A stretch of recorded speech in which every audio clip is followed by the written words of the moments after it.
Ассалаумағалейкум қазақ елі. Достар, Қасым-Жомарт Тоқаев осы қазан айында Душанбеде болғанда қазақ жастары орыс тілін білу міндетті, еркін меңгеру абзал деген сөз айтты. Қараңыздар, тіл мәселесі қаншалықты маңызды.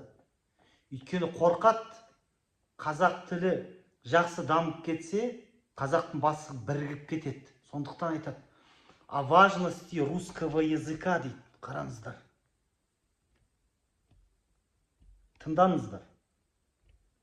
Отрадно, что совместными усилиями создана Международная организация русского языка со штаб-квартирой в Сочи. В публичных выступлениях мной акцентируется тезис о важности хорошего владения русским языком казахской молодежи. О важности овладения русским языком казахской молодежи. Неге? Өйткені қорқат. Қазақтанып кетпесін.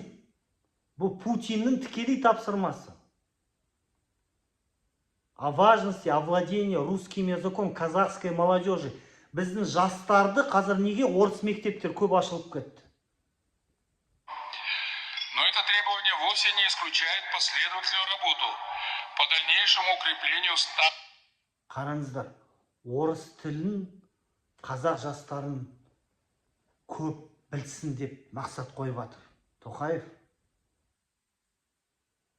Енді құрметті қазақтар, біз қазір Алматы қаласында, Астана қаласында бәріміз жиналып, шай ішіп бір кафеде бас қосып, осы жайлы бір әңгімелесейік, Zoom конференция ұйымдастырайық. Біз егерде үндемесек, онда біз өзіміз кінәліміз ғой. Мен митингке шақырып атқан жоқпын. Заңсыз әрекетке шақырып атқан жоқпын. Жоқ. Мысалы, Алматы, Астанада заңгер адвокаттарым бар, тіл жанашырлары бар. Бір жерге жиналайық. Осыны талқылайық. Неге, жалпы мен өз ойым, неге Тоқаев тек қана қазақтар орыс тілін білуге міндетті деген тезисті айта береді? Неге орыстарға бір ретте айтпайды?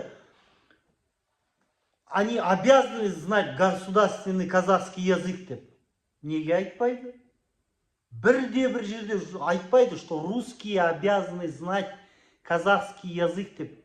Бір ретте айтпады Тоқаев. Бірақ казахи, особенно казахская молодежь, обязана знать русский язык, хорошо владеть должна деп айтады. Сонда ол кімнің президенті? Орыстардың президенті ма? Неге бір басқыншы тағайындаған губернатор секілді айтады да, вот туземцы обязаны владеть российским языком деп. Ол Қазақстанның президенті ма, әлде Татарстанның президенті ма? Сондай сұрақ туындайды. Менде. Сондықтан қазақтар, қазақ тілі маңызды деп бізде бір тезис шығарайықшы, жай жиналып шай ішіп. Біз үшін орыс тілі маңызды емес, қазақ тілі маңызды. Мен адвокат, заңгерлерді бәрін ұйымдастырам. Алматы мен Астанада бас қосып шай ішейік. Осындай ұсыныс, соны видеоға түсірейік, ойларымызды айтайық.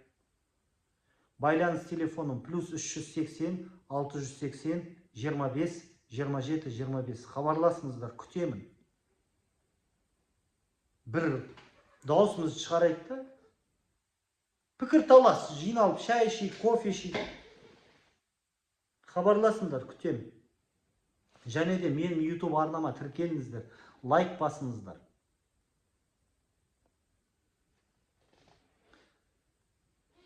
Біз үшін, қазақ үшін қазақ тілі маңызды. Қазақтың басын біріктіретін тіл. Сондықтан саясаткерлер орыс тілін тыққыштап жатыр бәрі. Ой, казахский язык потом, сперва с властью разберемся. Неге қорқат? Өйткені қазақ тілі болса, қазақтың басы бірігеді, ұлтшылдар билікке келеді, содан қорқады. Ал мына Тоқаев орыс тілі. Қазір мына блогерлер де орыс тілінде жүргізеді. это наше общее достояние дейді. Я общее достояние Тоқаевтың,